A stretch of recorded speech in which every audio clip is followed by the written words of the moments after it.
So hello everyone, again welcome to our YouTube channel. So today we are going to conduct the practical number 2, that is measure bore of a given component or a sample using internal micrometer. So here you can see the internal micrometer and here you can see the dial bore indicator. So today we are going to learn how exactly the inside bores are measured using these two instruments.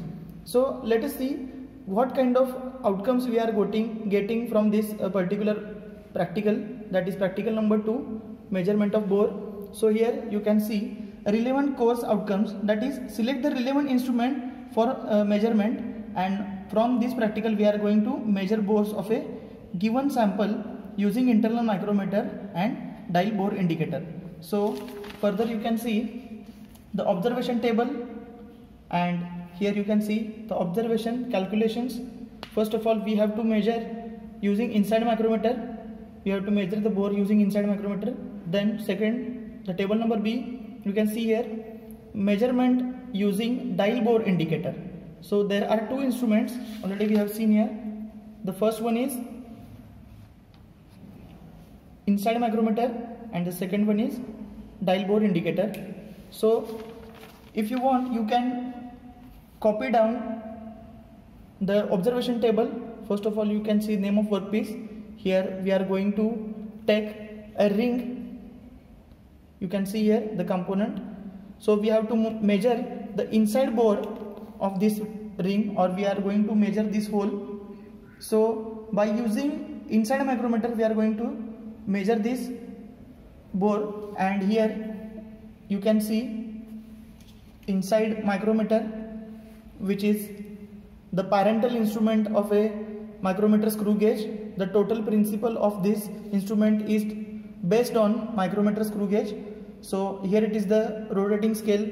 Here it is, you can see the thimble, the ratchet mechanism, which is same as per your micrometer screw gauge. But here you can see the scale engravation is in opposite direction. So from 5 to 30, you can see here the limit of this particular bore gauge is 5 mm to 30 mm. So while measuring the inside bore, you have to rotate this thimble to the left side. Then you will see the expansion of jaws and you will measure the diameter from 5 to 30 mm.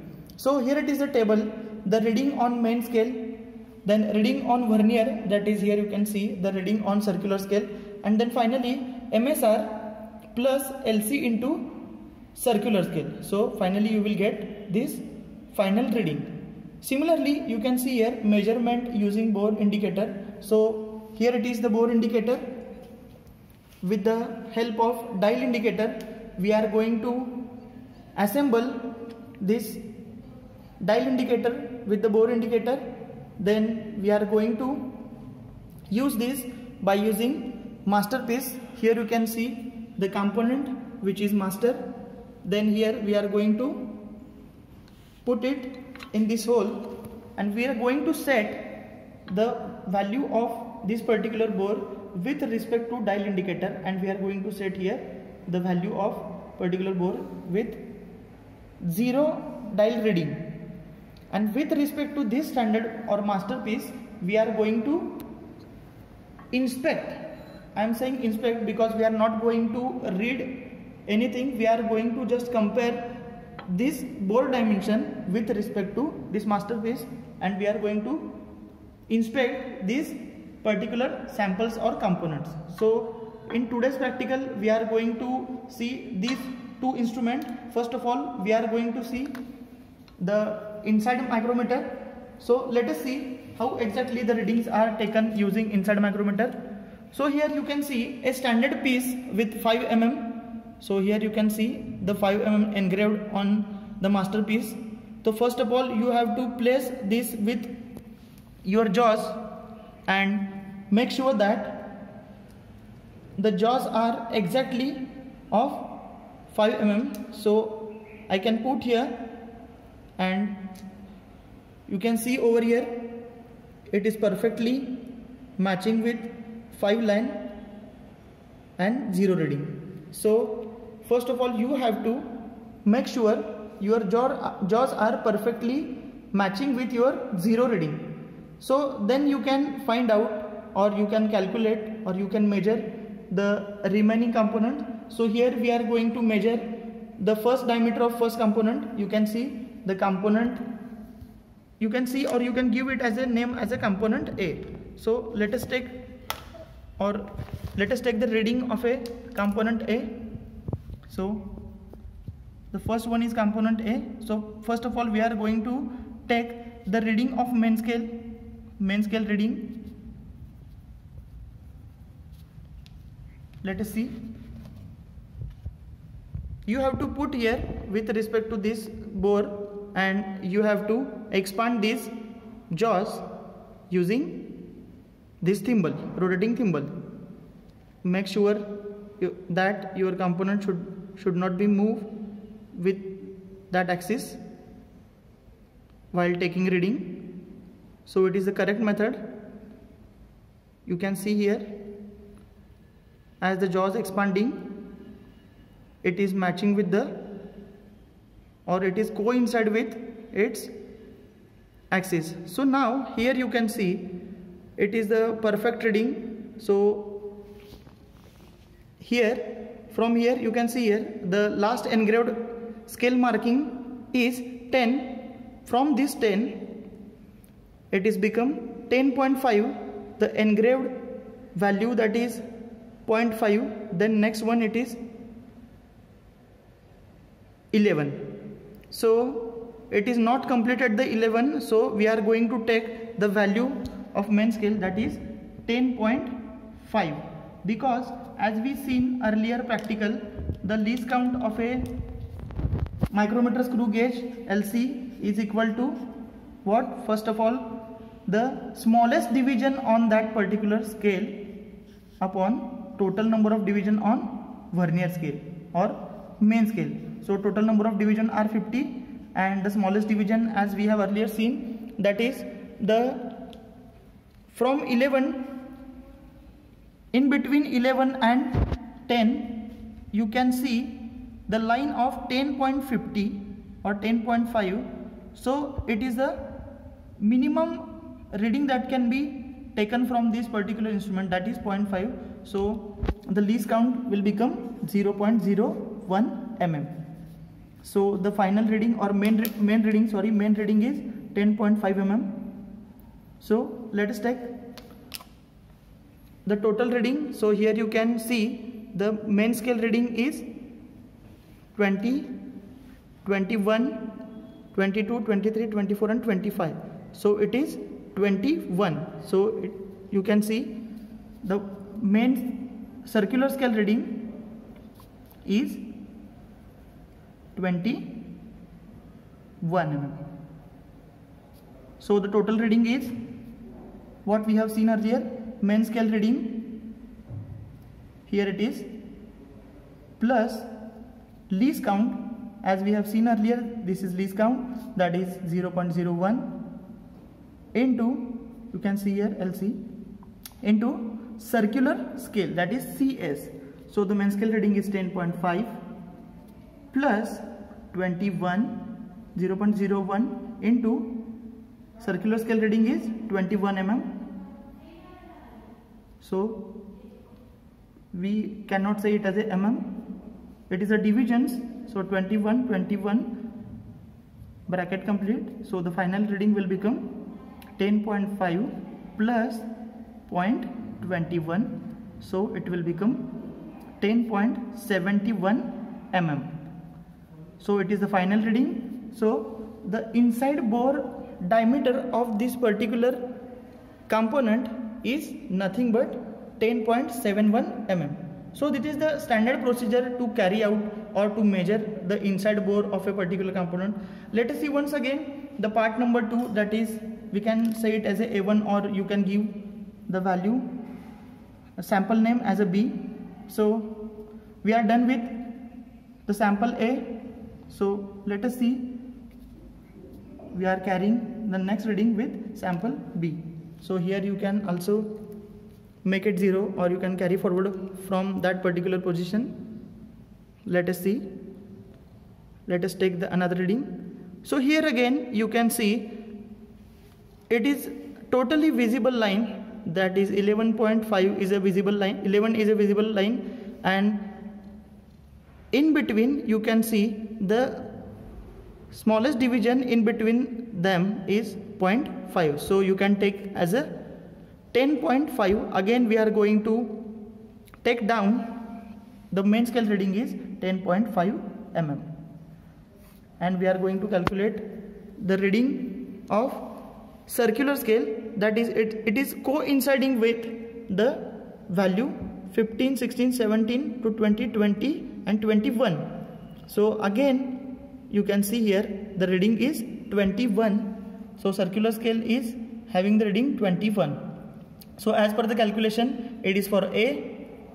For component B we are going to take the same reading, that is 10.5 plus 0.01. What it is? It is LC, least count, into what we are going to take. Here we are going to take 21 as a circular scale reading, and it will become 10.5 plus 0.21, and finally the values or the value of component A, bore component B is 10.71 mm. So likewise you can calculate the bore diameters with the same range that is given here. So up to the 30 mm diameter you can find out any bore of a given sample. So it is all about the inside micrometer. Same you can calculate the bore, or you can inspect the bore using the dial bore indicator. So this is all about your inside micrometer. So let us see how exactly the bore micrometer or dial micrometer works.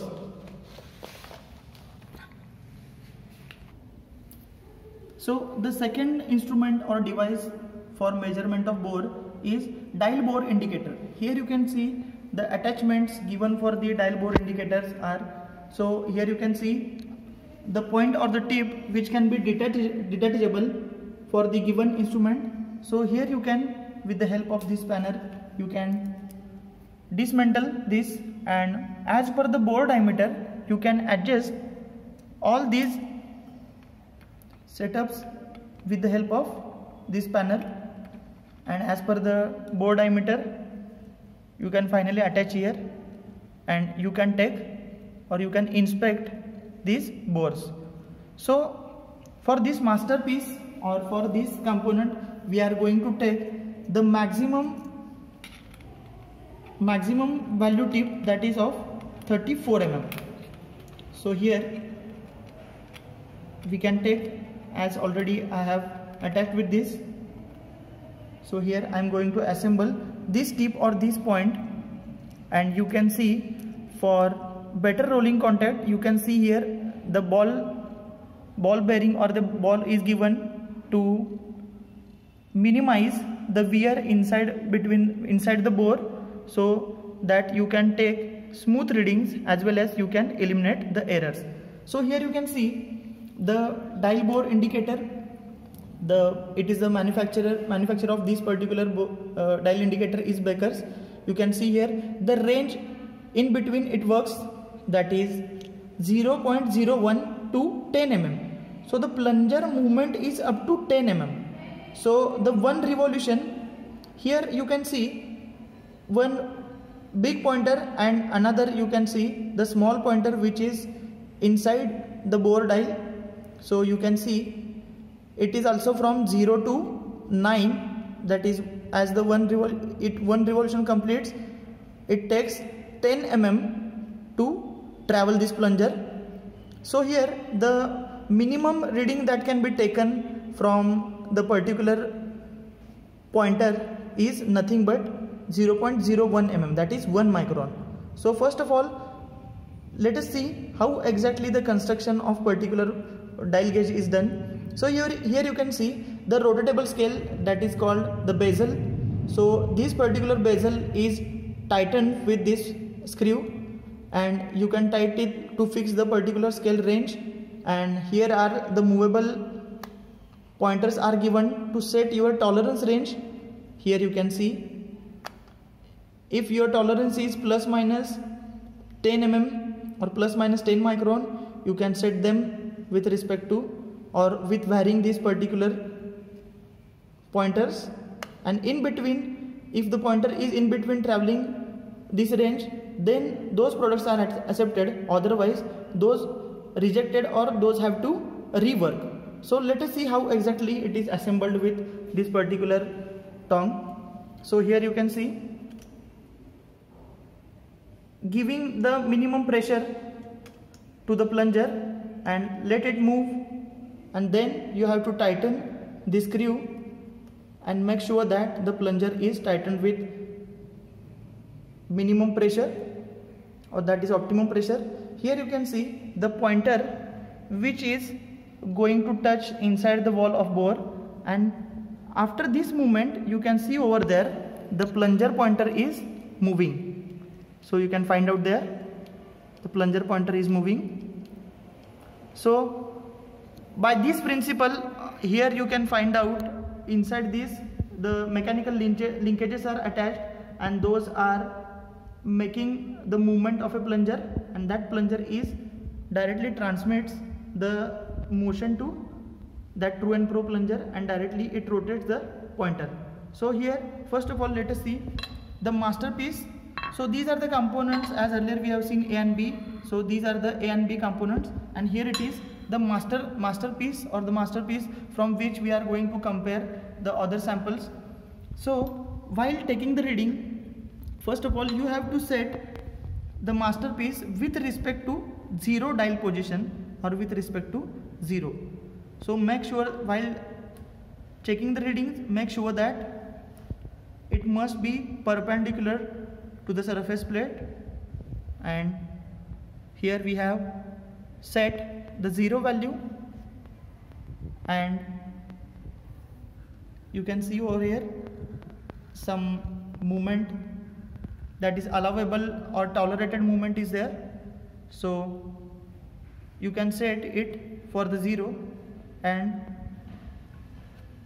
further after carrying out the calibration or the setting of master, you can directly take to measure the components. That is, this one is the component number A. So first of all let us see it is in a range or it is not in range. So you can see here from 0 it is deviating at a tolerated range. So you can check here the bore also, as well as you can check the ovality of a particular component. So here it is varying, and the basic size of this particular component is 55.95. so it is varying from 56.95 to 97, so it is tolerated. So here you can see, or you can directly take the reading. The standard value of a bore is 56.95 mm, and component A and component B. So this is the master reading. Only we have to compare this reading with respect to this reading, we have to compare the reading of component A and component B. So here we are not going to measure anything, we are just comparing, and we are just giving the values with the tolerated limits. So here the first reading you can take from 0 to 5 to 6 divisions are deviated from 0, and these are to the plus side, so that you can take it as a 56.98 mm. So it is tolerated. Then we are taking the second reading of a second component. So here you can see it is deviated from 0 to minus side, that is of up to 3 or 4 division. You can take the reading. Here it is got counterclockwise, so that we have to minus the particular reading, so it will become 56 point how it is, how much it is, -3 means we have to take 92 mm. So as the pointer is with 0, here it is the plus indication, and for counterclockwise it is minus indicator. So we have added 3 mm in plus deviation, and we have minus in minus 3 mm in minus deviation. So finally we have taken or observed both the components are within limit, so all are accepted. So this particular bore indicator is used only to compare the bore with respect to the given sample or a masterpiece. So in this particular practical we have seen how to use the bore indicator for different types of bore measurement or inspection, and we have seen the inside micrometer to take the readings of a particular holes. So here in this practical you can finally get how exactly the measurement is done. So if any queries, comment me down. Thank you very much.